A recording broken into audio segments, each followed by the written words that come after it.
Hi friends, I am Rajiv Unique. और आज का जो हमारा वीडियो है ये हमारा ऑब्जेक्टिव पार्ट 3 वीडियो है जो आईटीआई के लिए बहुत ही महत्वपूर्ण क्वेश्चन है। इसमें हम आपको फिजिक्स, केमिस्ट्री और मैथ तीनों में से मिक्स क्वेश्चन कराने वाले हैं, तो वीडियो को स्किप ना करें। अगर हमारे चैनल पर आप नए हैं तो उस चैनल को सब्सक्राइब करें, बेल आइकन को दबाना ना भूलें। अगर आपको वीडियो मेरा पसंद आता है तो लाइक ज़रूर करें।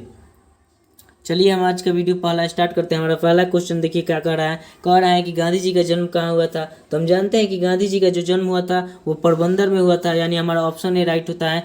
अगर आपसे पूछ दे कि गांधी जी का जन्म कब हुआ था तो हम ये भी बता देते हैं आपको कि उनका जन्म जो हुआ था 2 अक्टूबर 1869 ईस्वी में हुआ था। अगर आपसे ये पूछ दे कि इनका किन राज्य में जन्म हुआ था तो इनका गुजरात राज्य है जहाँ जन्म हुआ था। नेक्स्ट क्वेश्चन है हमारा कि सबसे चमकीला ग्रह कौन है। सबसे चमकीला ग्रह कौन है। तो हम जानते हैं कि सबसे जो चमकीला ग्रह है वो शुक्र ग्रह है, यानी हमारा 2 का ऑप्शन सी बिल्कुल राइट होगा। नेक्स्ट क्वेश्चन है हमारा कि लाल ग्रह कौन है। लाल ग्रह कौन है। तो हम जानते हैं कि लाल ग्रह हमारा मंगल ग्रह है, यानी ऑप्शन ए बिल्कुल हमारा राइट होगा। 3 का ऑप्शन ए बिल्कुल राइट होगा। 4 नंबर हमारा देखिए क्वेश्चन कर रहा है कि जल में वायु का बुलबुला किस लेंस की तरह कार्य करता है। तो हम जानते हैं कि जल में वायु का बुलबुला उत्तल लेंस की तरह कार्य करता है, यानी हमारा जो ऑप्शन ए है बिल्कुल राइट है। 5 नंबर हमारा क्वेश्चन कर रहा है कि भारत के बैंकिंग प्रणाली में उच्चतम बैंक कौन है। यानी जो हमारा बैंक है वो बैंकों का बैंक है, तो हम बैंकों का बैंक किस बैंक को कहते हैं तो आरबीआई को कहते हैं, यानी उच्चतम बैंक हमारा कौन है आरबीआई, यानी रिजर्व बैंक ऑफ इंडिया, यानी हमारा ऑप्शन बी बिल्कुल राइट होगा। नेक्स्ट क्वेश्चन है हमारा कि विद्युत आयरन की कुंडली में किस मिश्र धातु का प्रयोग किया जाता है। तो पहला ऑप्शन है हमारा ऑलनेको, दूसरा है ब्रोंज, तीसरा है नाइक्रोम और चौथा है इनमें से कोई नहीं। तो हम जानते हैं कि नाइक्रोम का उपयोग करते हैं क्योंकि इसका जो गलनांक होता है अत्यधिक उच्च होता है, इसलिए हम इसमें नाइक्रोम का उपयोग करते हैं, यानी हमारा ऑप्शन सी 6 का बिल्कुल राइट होगा। नेक्स्ट क्वेश्चन है हमारा रॉकेट किस सिद्धांत पर कार्य करता है। रॉकेट किस सिद्धांत पर कार्य करता है। तो हम जानते हैं कि यह रेखीय संवेग संरक्षण सिद्धांत पर कार्य करता है, यानी हमारा ऑप्शन सी बिल्कुल राइट होगा। 8 नंबर हमारा क्वेश्चन है वेग परिवर्तन के दर को क्या कहते हैं। ऑप्शन ए है वेग, ऑप्शन बी है विस्थापन, ऑप्शन सी है त्वरण, ऑप्शन डी है आवेग। तो हम जानते हैं कि वेग परिवर्तन के दर को त्वरण कहते हैं, यानी हमारा ऑप्शन सी क्या हो जाएगा बिल्कुल राइट होगा। ऑप्शन सी हमारा क्या होगा बिल्कुल राइट होगा। नेक्स्ट क्वेश्चन है कि मृदु लौह कौन है। मृदु लौह कौन है। ऑप्शन ए है हमारा पोटेशियम, ऑप्शन बी है कैल्शियम, ऑप्शन सी है सोडियम, ऑप्शन डी है लिथियम। तो हम जानते हैं कि जो पोटेशियम होता है वो मृदु लौह होता है, यानी ऑप्शन ए हमारा बिल्कुल राइट होगा। नेक्स्ट क्वेश्चन हमारा है कि सर्वप्रथम किस देश ने महिलाओं को मतदान करने का अधिकार दिया। तो हम जानते हैं कि सर्वप्रथम न्यूजीलैंड था जिसने मताधिकार देने का अधिकार दिया। नेक्स्ट क्वेश्चन है हमारा मैथ से आ गया। देखिए हमारा क्वेश्चन ये कह रहा है कि अपरिमेय और परिमेय संख्याओं का योगफल क्या होगा। तो जब भी ऐसा क्वेश्चन पूछ दे परिमेय और अपरिमेय तो वहाँ पर जो होगा आंसर अपरिमेय होगा, अपरिमेय होगा। लेकिन अगर आपको कह दे कि अपरिमेय और अपरिमेय का गुणनफल, अपरिमेय और अपरिमेय का गुणनफल कह दे तो हमारा जो होता है आंसर परिमेय होता है। एग्जाम्पल में अगर लिख जाए कि √3 गुने √3 यानी 2 अपरिमेय संख्या है तो जो हमारा रिजल्ट आएगा 3 जो परिमेय संख्या होगा। नेक्स्ट क्वेश्चन है हमारा कि उड़ीसा का राष्ट्रीय पक्षी कौन है। ऑप्शन ए है भारतीय रोलर, ऑप्शन बी है तोता, ऑप्शन सी है कोयला, ऑप्शन डी है बाज। तो हम जानते हैं कि उड़ीसा का जो राष्ट्रीय पक्षी है वो भारतीय रोलर है, यानी ऑप्शन ए जो होगा बिल्कुल करेक्ट होगा। नेक्स्ट क्वेश्चन है हमारा ब्रह्म समाज के संस्थापक कौन है।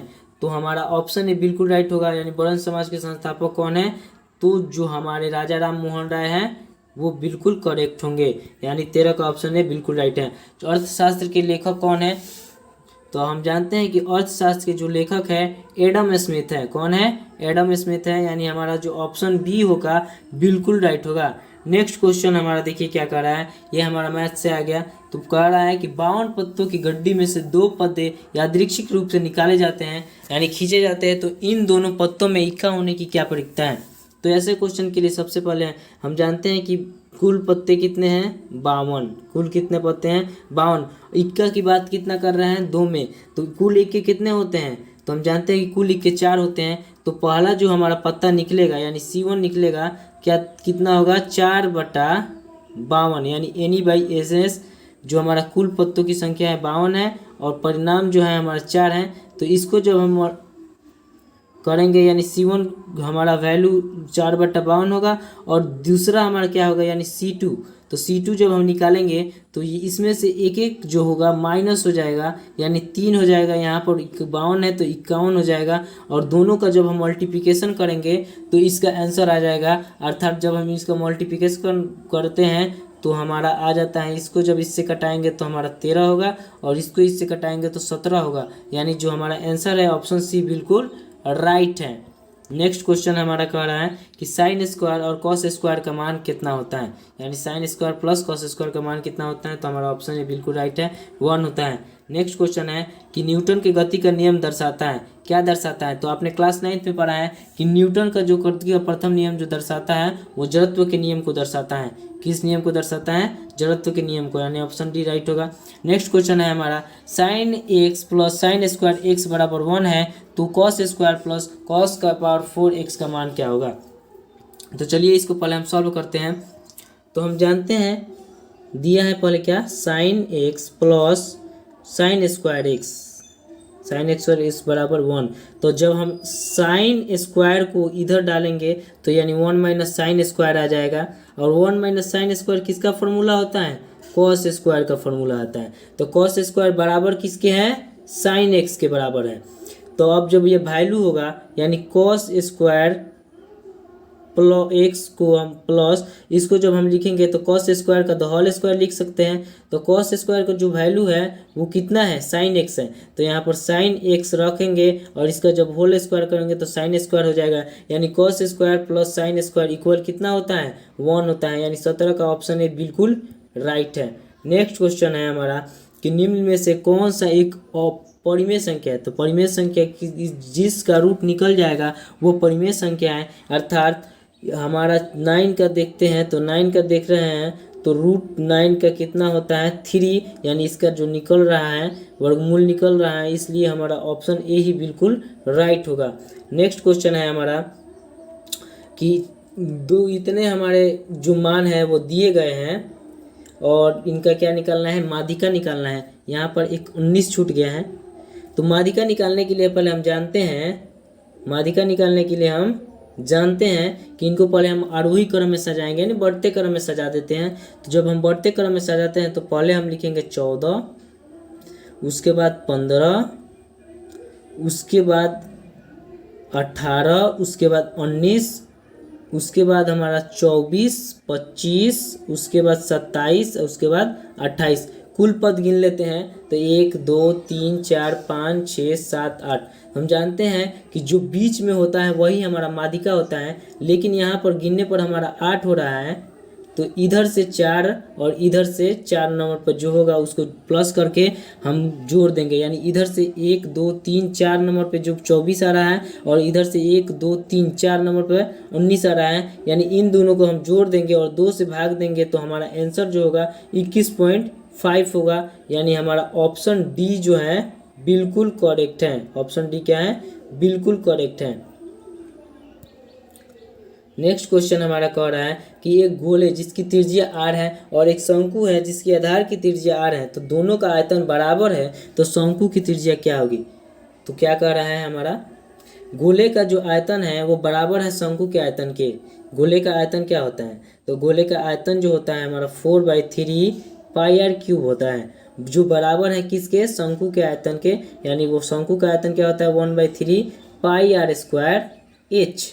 तो हमारी ऊंचाई का मान निकालना है, तो 3 से 3 कैंसल, पाई से पाई कैंसल, और r स्क्वायर को जब हम r³ से करेंगे तो यहाँ पर सिर्फ r बचेगा, तो हमारा कितना हो जाएगा, यहाँ पर हो जाएगा 4r, यहाँ पर बचा हमारा h, यानी h का मान कितना आया 4r आया, यानी इसका हमारा ऑप्शन सी बिल्कुल राइट है, इसका ऑप्शन सी हमारा बिल्कुल राइट है। नेक्स्ट क्वेश्चन हमारा कह रहा है कि स्वर्ण मंदिर का निर्माण किसके शासनकाल में हुआ। तो हम जानते हैं कि स्वर्ण मंदिर का निर्माण जो हुआ अकबर के शासनकाल में हुआ था।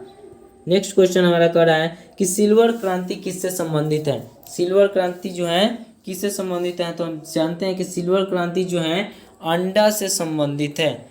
और किससे संबंधित है, अंडा से। हम आपको कुछ और महत्वपूर्ण क्रांतियों के बारे में बता देते हैं जो किस किस से संबंधित है। अगर आपसे पूछ दे कि श्वेत क्रांति पूछ दे, श्वेत क्रांति पूछता है, तो अगर श्वेत क्रांति पूछता है तो श्वेत क्रांति हमारा दूध से संबंधित है, ठीक है। अगर आपसे पूछ देता है नीली क्रांति यानी नीली क्रांति किससे संबंधित है, तो नीली क्रांति हमारा मत्स्य से संबंधित है। अगर आपसे कर दे भूरी क्रांति तो भूरी क्रांति हमारा उर्वरक से संबंधित है।